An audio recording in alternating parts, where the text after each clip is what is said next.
അടിമാലി അപ്സരക്കുന്ന് തലമാലി റോഡിൽ വാഹനാപകടങ്ങൾ തുടർക്കഥയാവുന്നു. കഴിഞ്ഞ ഒരാഴ്ചയ്ക്കിടയിൽ 3 വാഹനാപകടങ്ങളാണ് ഈ റോഡിൽ സംഭവിച്ചത്. ദേശീയപാതയിലൂടെ സഞ്ചരിച്ച് അടിമാലിയിലെത്തുമ്പോൾ മൂന്നാർ, മാങ്കുളം മേഖലകളിലേക്ക് പോകുവാനുള്ള മാർഗമായി ഗൂഗിൾ മാപ്പിൽ അപകട സാധ്യതയുള്ള ഈ റോഡ് തെളിയുന്നത് പ്രതിസന്ധിയാകുന്നുണ്ട്. റോഡിന്റെ അപകട സാധ്യത സൂചിപ്പിച്ച് ടൗൺ ഭാഗത്ത് മുന്നറിയിപ്പ് ബോർഡ് സ്ഥാപിക്കണമെന്നാണ് ആവശ്യം. അടിമാലി ടൗണിൽ നിന്നും മാങ്കുളത്തേക്കും മൂന്നാറിലേക്കുമൊക്കെ എളുപ്പത്തിലെത്താൻ കഴിയുന്ന പാതയെന്ന നിലയിലാണ് ആളുകൾ അപ്സരക്കുന്ന് വഴിയുള്ള പാത ഉപയോഗിക്കുന്നത്. അടിമാലി ടൗണിൽ സെൻട്രൽ ജംഗ്ഷൻ ഭാഗത്ത് നിന്ന് ആരംഭിക്കുന്ന ഈ പാത പക്ഷേ ഏറെ അപകട സാധ്യത നിറഞ്ഞതാണ്.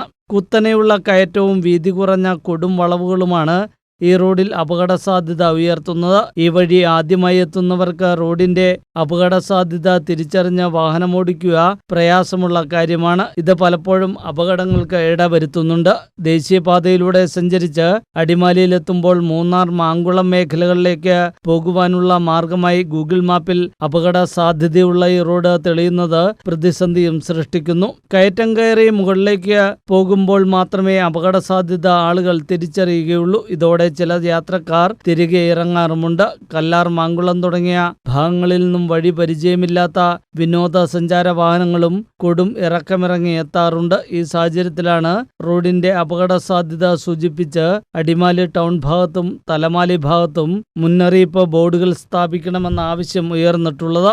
തുടക്കത്തിലെ അപകട സാധ്യത തിരിച്ചറിഞ്ഞാൽ ആളുകൾ ഡ്രൈവിംഗിൽ ജാഗ്രത പുലർത്തുകയോ യാത്രയ്ക്കായി മറ്റു വഴികൾ തിരഞ്ഞെടുക്കുകയോ ചെയ്യും. ഈ റോഡിൽ തലമാലി വെള്ളച്ചാട്ടത്തിന് സമീപത്തെ കൊടുംവളവ് ഇപ്പോഴും ശോചനീയാവസ്ഥയിൽ തുടരുകയാണ്. വീതി കുറവും കൊടുംവളവിനൊപ്പം ഇവിടെ രൂപം കൊണ്ടിട്ടുള്ള വലിയ കുഴിയുമാണ് യാത്ര ദുഷ്കരമാക്കുന്നത്. News bureau, Adimali.